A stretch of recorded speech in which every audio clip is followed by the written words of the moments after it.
series, I'm delighted, really delighted to welcome Marian Newman.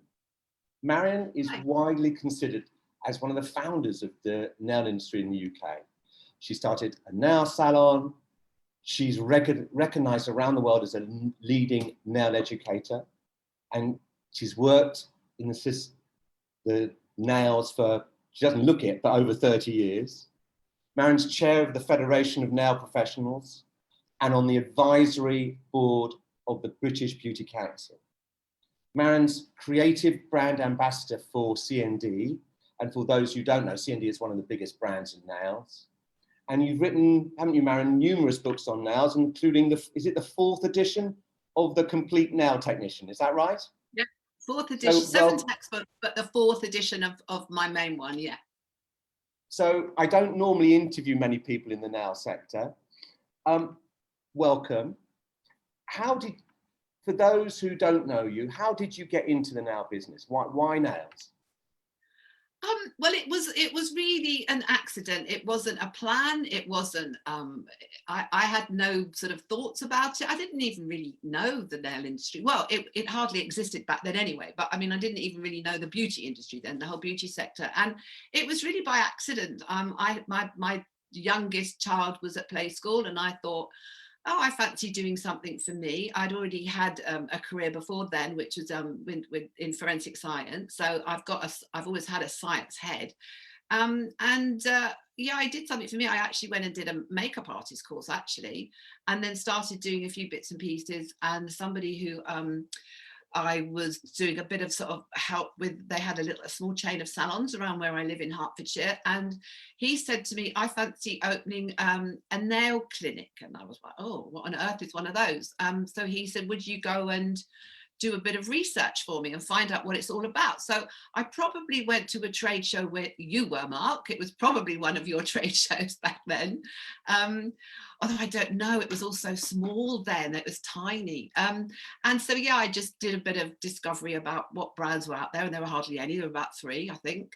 And yeah, that was it. And the reason why I ended up sort of staying in it is not so much because I had a burning desire to make nails, but the science of it really drew me in and fascinated me because I wanted to know answers to questions.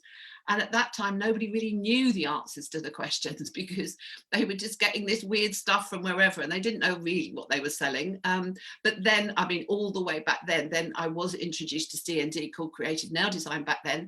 And they did have the answers to questions. So, you know, I've had a relationship with them on and off since 87, probably. So yeah, and then I've just sort of ended up staying here really. Because there's always a challenge and there's always a question that needs answering, and either I have to go find the answer or I give the answer. So yeah, I'm still here. You know, way back when you started, I think it's fair to say that many people look down on nail technicians in the nail profession. What do you say to them now, and what do you think of that? Well, I back then, I mean, it still happens now, I think, you know, because I don't think many people outside of the industry realize how much is entailed with doing nails. I mean, I must admit, you know, over the years that when I've answered the question, you know, what is it you do? You know, it's quite hard to explain. And so basically these days I just say I do nails and leave it at that, because, you know, you can't really explain what it's actually all about. You know, and unfortunately the way the industry has gone in recent years, it has, you know, I think a lot of people have taken it up more as a sort of a hobby, pin money thing. And so, you know, I believe a lot of people think that that's what it is.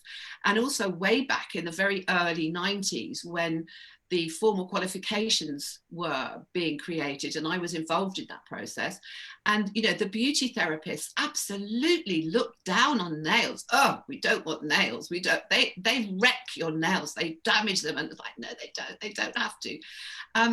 So, you know, the beauty part of the sector never really wanted us. And, you know, in a lot of ways, I still think they don't really, because it's 2 different sectors now. And, you know, the nail sector is now huge. So it wasn't then. But when I first started doing the sessions job that I've spent the last 20 years doing, and it still happens a little bit now, not so much, but you know, I'd go to a studio or whatever, and you know, people would say, oh, you know, oh hi, what do you do? So I do nails. Oh, nails? Yeah. Do you do makeup? No. Do you do hair? No. I just do nails. And they were, oh, and it still sort of happens. It's just like a lack of understanding, I think, but it's getting better. Look, for the audience, I am going to get into the nitty-gritty and ask you a few challenging questions, but a lot of, because this is being broadcast across Hairdressers Journal and Professional Beauty worldwide as well, and not everybody, I'll stick with the nails a little bit. I mean, in the UK, and I think it's America, a lot of people say, oh, well, some beauty salons who did nails, I think, oh, there's these people that do it too cheap. Often they'll say, oh, the Koreans. What do you say to people like that? Because I know some salons have got out of nails. And what do you say to people who say those things? Well, yeah, unfortunately, the industry has always been, well, it's not just the nail industry, you know, it's hair and beauty too. You know, you get the little sweaty Betties round the back street. I mean, it goes across all of the sectors within the beauty industry. But, you know, we're talking about nails because that's all I do. So, yeah, we have had a bit of a sort of a rough time. And unfortunately, it has sort of turned a little bit racist, which is unfortunate because, you know, like you're saying, the Koreans or the Asians, there are some fantastic salons run by Asians. It's just that it started in America. I don't know if you know the story, but Tippi Hedren, you know, she found a niche, and so she got a whole load of Asian, I think they were Koreans actually, and she sort of put together this whole thing. And so, you know, the salons that are run by Southeast Asians proliferated, and then they came over here, and initially they were a bit dodgy, and there are dodgy ones, but there are dodgy ones that have got all nationalities in. You know, it goes across the board. But I think one of the big shames actually is that there are too many people in this industry who don't charge enough. They don't charge their worth because, you know, maybe they've done, their education has been too short. They haven't invested in themselves. They haven't invested in their education. And so I think if you don't do that, you think it's okay to charge £15 for gel polish and £20 for a set of enhancements or something. And I think that's a shame because, you know, the people that really do invest in themselves, invest in their education, they do charge their worth. But then, you know, it's like Poundland will always be around and people will always shop in there, you know, but then somebody else won't walk in there. It's, you know, it's horses for courses. But I would just like to think that we don't all get thought of as we're a cheapskate industry, because we're not. It's like anything.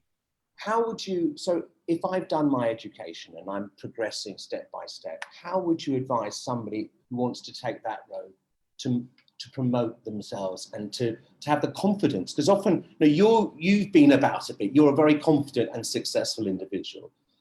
If I'm 20 and I'm just starting out, I might not have that confidence. What would you advise me starting out?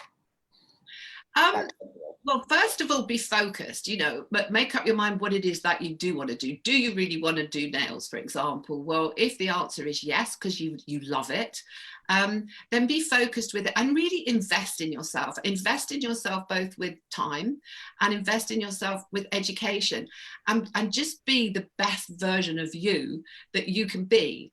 And then, you know, you can charge your worth, become that expert. There are so many people that work in the industry that aren't experts. I mean, you just have to look at some of the questions on Facebook, for example, and you do think, you know, who taught you? Because you haven't been taught very well.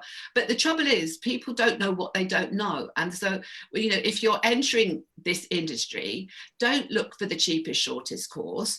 Do your research, you know, find people that you consider to be successful and discover how they did their education, you know, how long it took. Are they still learning? Because that's the point. It is a lifelong learning situation. So I think my advice is do your research, invest in yourselves as much as you can, whether it is time and money, or even if it's just time, do the research and be the best version of yourself you can be. Don't take second best, take the best that you can be. And that, I suppose, as a general thing, that would be my advice to somebody coming in. Now, you had a significant setback in business, which you overcame. And I'm going to ask that question later. So I'm going to get on to the business. But okay. I think, again, a lot of our people will not understand the work you do in fashion and the catwalk. Explain how that works for people, please. Okay, well, I started doing that type of work in '97. I walked into the very first studio I'd ever walked into in 1997. Again, it was an accident. Mark, you probably remember the days of the International Nail Association. Again, this is one of these good old days when you've been around as long as I've been. There are a lot of good old days, and you can look back fondly. I don't expect when we were living in it at the time, it didn't feel that great, but it was good. It was a good time, I think. And there was the International Nail Association that was, in its own way, was quite successful. I happened to be the voted president for that for 3 years running. And then one day the office of the INA got a call that somebody wanted somebody to go and do nails in the studio. So they called me up and said, "Do you fancy that?" And I was like, "Yeah, why not? I can do nails." So anyway, that was the start of it. And it turned out that studio that I walked into all of those years ago, nearly 24 years ago, happened to be with one of the most famous photographers in the world called Nick Knight. And the stylist happened to be the beauty director of British Vogue. Now, there wasn't the internet then, you couldn't go and Google somebody. So I just went there and thought, oh, that was quite nice. They were nice people. I wonder who they were. Anyway, I can't remember how I did find out, but I did. And I was like, oh, good grief. They were very nice. So it all started then, and I've been doing that ever since then. I've been doing it full time. I gave up everything else in 2001 to concentrate purely on that job role. And how is it different from a normal? Is it just? I can imagine it'd be really frenetic. How is it different from a normal running a salon business? Oh, completely and utterly different. And it was a job I had to teach myself on the job. It's completely different. I mean, you perhaps only do one person in a whole day, and you have to do it really quickly, and you have to cut corners, and you get shouted at, and everything is crazy. And then I've done over the years, I've done hundreds of fashion shows, and there is different. Again, the pressure of a fashion show is incredible, which I love. I absolutely love it. I thrived on it. But yes, in a salon, you have your appointment book, you have your clients, you get great relationships with your clients. But in this job that I've done, it's like starting a new job every single day, because I walk into a place and the chances are I'll hardly know anyone there. And so I'm working with a whole new team. So it's like starting a new job every single day. But as time's gone on, they've got lots of friends.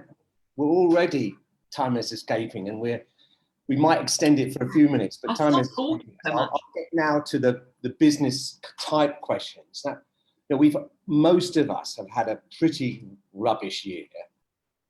And of all the actions you did over the last year in the lockdown situation in COVID, what were your better decisions, or have you got any specific advice for people out there who are still struggling with their businesses?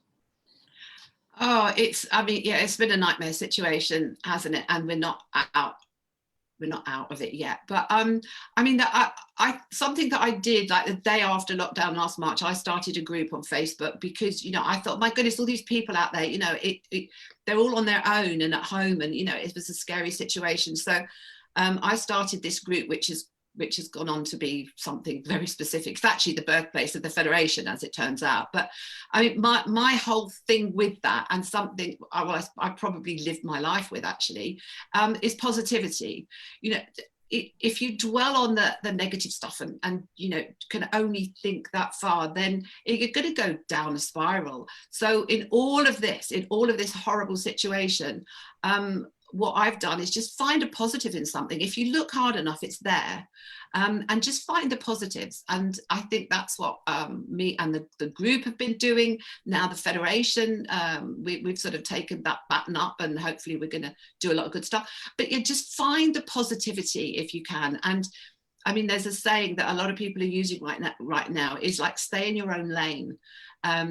You know, don't worry about somebody down the road has got a grant, or somebody around the corner is opening a salon and they shouldn't be. Just focus on yourself and you know, find positivity in what you're doing. Use your time wisely. Plan for when you can reopen. Do education, do business stuff, because this industry isn't great at business stuff. You learn some business stuff, find something positive in all of it, and then be ready to be up and running, you know, hit the ground at a speed when you can, and be ready for it.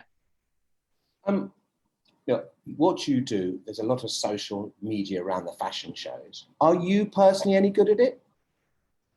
And at what? At social media. At job? Oh, at social media? Social media. Rubbish. I'm rubbish. I have to really try and think, oh, I better do something on Instagram. I'm rubbish at it.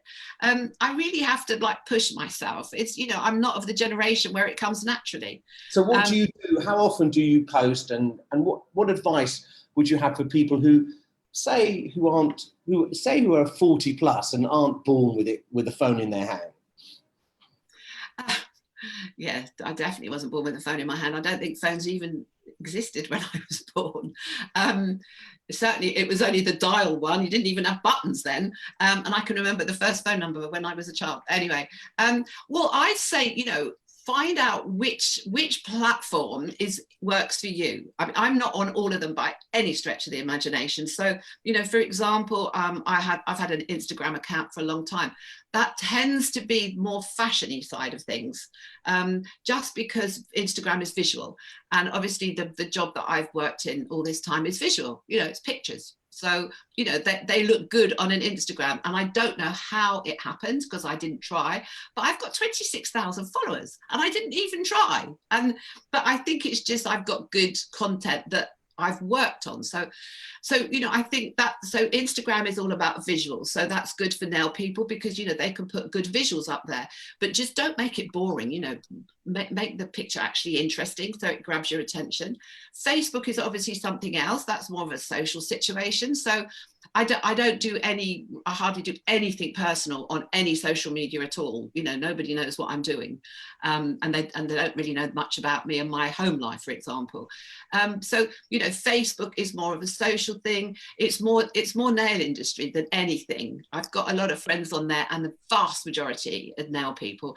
So, you know, it's finding out which is the right platform that you want to use it for, and don't like display your life on social media. You know, use it for business, or use it for social, or use it for content. But you know, I think people that put, you know, oh, I don't feel well today, or I had a row with my husband last night. I was like, oh, I get it. Now I believe you did launch a brand at the beginning of the financial crisis, right in 2009, and that was a tough time for you. Tell us about that, because there will be people looking at us now who are going through equally tough times, and you came out of that. So explain that. What happened? It was a tough time, and it's only, I launched a brand towards the end of 2008. I think I was probably a bit ahead of my time on what the brand was, but I mean, it was actually doing really, really well. And I needed to expand, and it was in Selfridges. It was, you know, it was in some amazing places, and I needed to expand. And at that time there was a government sponsored business loan, but you had to like tick lots of boxes, and you had to fit the criteria exactly, which I did.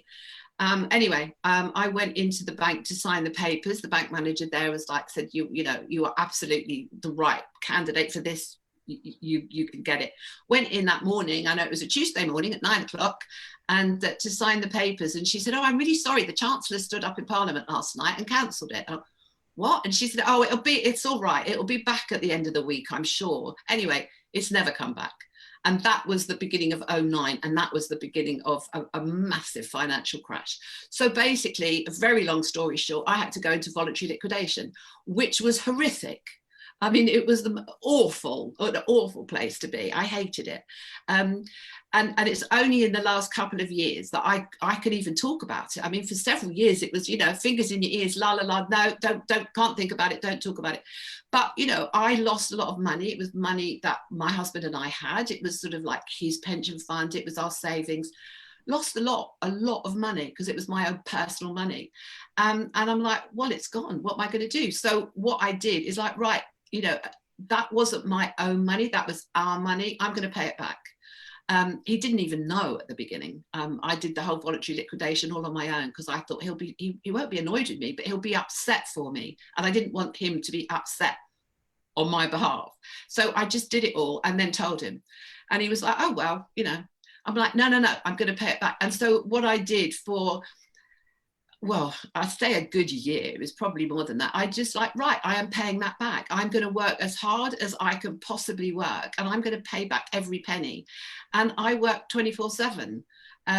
You know, I fortunately had lots of jobs came along, and I just took everything. I'm like, yeah, you want it? Yes.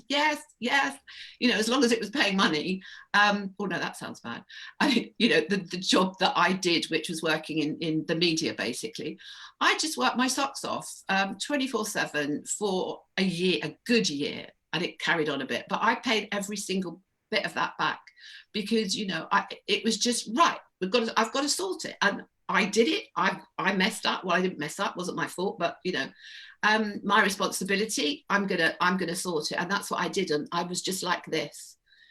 Marian, there'll be people, unfortunately, out there now who will be really struggling with their finances. Either, you know, people who've been laid off or who run business.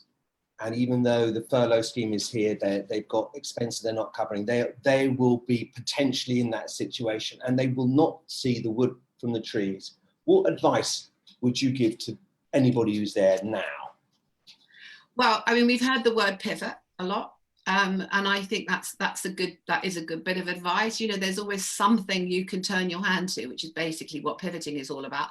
But, you know, if you look hard enough, if you talk to enough people, you know, even on Facebook, I mean, that my group, we're always giving advice to people on what they can do to earn money during this time. And there are lots of things, you know, most people want to stay doing nails. Well, there are things that you can do. Lots of people have made it actually a good living on designing press-on nails, for example, and selling those to their clients. You know, it can be by post or you know, there's other things you can turn your hand to. I think the thing is how much you really want to do it. I know, you know, some people are plunged into a bit of a hole and just feel that they can't get their mojo back to do anything. Well, I think that's, you know, you like sit yourself down and give yourself a good talking to. Easier said than done, I know, but there are a lot of helplines out there, you know, for those that do have anxiety and, you know, mental health issues that they've never had before. There are a lot of people out there willing to help. So if you are in a hole, find a way to climb out of it. And when you climb out of it, then just absolutely focus and just be like driven, be this driven person, because, you know, we all have to survive somehow, and there will be a way. You've just got to look hard for it, I think. I know this is easier said than done, but, you know, that's what I mean about positivity. Just think there will be an end to this. You've just got to get there. And if you can get there in a good way, then even better. No, it sounds as if, and I've never met your husband, but it sounds as if he was understanding for this predicament. I think a lot of, particularly women in the beauty and nail business, have partners who may not be so understanding, who may look down at the business. What would you advise to them if your partner doesn't support or doesn't understand? That's a hard one, isn't it? Because, you know, you can't change a person. You might think you can, but you can't actually change a person. I think, I don't know, you know, I've been incredibly lucky, and I've always had a good work-life balance, but actually I've never really brought work home. And my husband, he was a policeman for 32 years. He didn't bring work home. But I think, you know, the only way out of that situation is it is understanding. And I think a lot of partners, whether they're a husband or they're a wife, and you know, that like that person is absolutely dedicated to their career and they want to make it work. Maybe their partner just doesn't understand the passion that can be involved in a job like this, because people are passionate that work in the beauty industry, aren't they? They absolutely love their jobs. And this, well, the successful ones really do. And I don't know, maybe it's a sort of an understanding about trying to get your partner to understand the passion you feel for it, and that it is a career, and it is an equally as good a career as somebody who's in a full-time wage paying job for it. Whatever your career path is, it's meaningful, it's valuable, and it's yours. So I think maybe just a bit of understanding would help, a bit of explanation, I don't know, over a dinner or a bottle of wine, or going to floods of tears or something. We've had, as we were saying, an awful year. And what opportunities do you see for the nails beauty business as we hopefully come out of, as we will come out of this pandemic? We will come out of it. I think one of the biggest opportunities for the beauty industry in general is a really positive one, because I think this last year has actually brought people's focus back on, we are a profession and we should be professionals. And all the measures that have been put in place, all the guidelines that have been put in place has really made people think, oh, actually, I should have been doing that all along. Well, yes, you should, because all the measures that have been put in place by the government, they're things that should be in place. And I think the industry has sort of lost a little bit of its professionalism, if you like. I'm so generalizing here, but I think what this has done is it sort of brought it back into focus. We are a profession, we are a career. And one of the great things that has literally come out just a week ago is that we even have representation now. The whole sector has representation in government now. There is a personal care sector team representing us in Bays, and that's unprecedented. That's never happened before. That has happened because we have been really professional in how we've dealt with this situation we've been in, and we've proved that we are safe. And I think the lobbying and the proof that has come out of all of this, I think the government is like, oh, there's a whole sector out there that we've ignored, we don't even know exists, and now they do. So I think that is a fantastic thing to come out of it. And I think we all of us ought to step up to the mark. And yes, we are a career, we are professional. And in this awful situation, we are safe. And that's a really good thing to come out of it. No, you're right. Now, you set up or co-founded the Federation of Nail Professionals, I think at the back end of last year. Yep. Why did you do that? Tell us a bit about that. Well, the group that I set up back in last March was the sort of founding of it. And I've been on the advisory board of the British Beauty Council since they started. And I'm very good friends with Millie Kendall, who's the CEO of it. So, there was a lot of work we did together. Because of all this thing happened all of a sudden, I actually wrote the guidelines for the nail sector that was given to Bays, and the British Beauty Council published it. And that the day that they published those guidelines, they had 34,000 unique visits on their website, and it crashed, which she was quite cross about. But I think that shows the sort of the length and breadth of how people tried to get it right. So all of those things continued. I was in a lot of meetings, like government task force meetings and stuff like that, and it was recognized at those meetings that the nail industry is underrepresented. There isn't a trade association dedicated to the nail industry. We haven't had one for quite a while, and it was noticed. And so basically that discussion happened. And then it was Millie Kendall actually who said to me, for goodness sake, will you just get on and do it? And I was like, all right then. Sounds like a plan. So how can people join? What's the website? Is it? It's the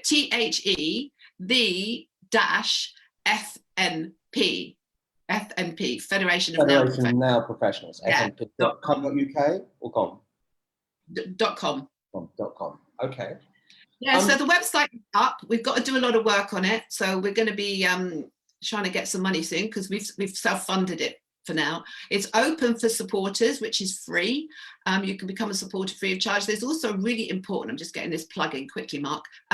There's also a census on there. On the homepage, there's a census, and we really believe this is an incredibly important bit of research that we're doing. We've had a lot of people fill it in already, but I mean, it takes you about 10-15 minutes, so get a cup of tea. If you answer it, please answer it, because this is information that we can use when we have all these conversations that's coming up this year about regulations and licensing, and how what the sector actually means. So yeah, please fill in the census. It's a very valuable piece of research. Now, time is escaping us. So last question. Yeah. Have you been recently in any tricky situations, and how have you overcome them? Is there a tricky situation, and how have you overcome it and dealt with it? My whole career has been a tricky situation from start to finish, quite honestly. Yeah, because most of the time I wing it, and the rest of the time I haven't got a clue. Haven't got a clue what I'm doing. That's not strictly true, but you know what I mean. It's like, oh, okay, well, let's find a way to do that. Funnily enough, just because it came up in my memories, literally this week, a whole year ago, this week, I had a very tricky situation, which happened to be, because I do a lot of fashion shows around the world, this happened to be Jean-Paul Gaultier's very last fashion show of his whole career. And everybody knows who Jean-Paul Gaultier is. And it was his very last fashion show. It was in Paris. So myself and a couple of my UK assistants went out there. I've got a big team out there in Paris of French girls who are fabulous. And so I had a big team, I think probably about 15 in the team. I was told that there would be about 97 models. Well, it started about 70 and then it kept creeping up. And by the time we got into Paris, it was still around the 97 mark, which is big. Yeah, it's a lot of models to do. And we had supermodels there. We had celebrities. It was an amazing show. But when we actually got there were 150 models. And those 150 models were spread over 4 floors of a theatre. There were hidden rooms. They were all over the place. And a team of 15 to do 150 models chasing around a building with not much time to do it. That plus the sponsor didn't bring enough nail polish because even they didn't know how many models they were going to be. So I was running up and down stairs with a belt on, with all the nail polish colours in, 2 sheets of A2 that was the list of the 150 people, trying to get this job done. It was a very tricky situation and probably one of the most challenging. I have a lot of challenges, probably one of the most challenging. But we did it. And that, and that is one of the great things, we can get to the end of it when we're frantic for hours, and then we did it, and we did do it. So there'll be listeners, viewers in situation. What would you say? You're faced with this, whatever the situation is. What did you do? Well, 2 things I think are important. One of them is my team and I have a saying, and if any of them are watching now, they know exactly what I'm going to say. We have a saying that failure is not an option. And we hold on to that thought the whole time. And, I've made that has been my life, actually. Failure is not an option. My dad instilled into me, be the best version of you that you can be. And as long as you do your best, that's good enough. So, set the goals for yourself, but basically failure is not an option. So that is one thing we hold in our minds as quite a lot. But the other thing is something that I said earlier, is focus. If you need to focus, if you've got to get something done, whether it's a long-term thing or whether it's a few hours, but it's got to be done, is absolutely focus. And in another tricky situation, I can remember saying to the team, you focus on those nails like you've never focused on anything before in your entire life. It is this, nothing else around you is happening. You focus. And I think I think that applies to a lot of things. Focus. Well, on that note, we're well out of time. Marian Newman, thank you so much. Nice to see you. Thank you, Mark Moloney. It's lovely to see you after all this time.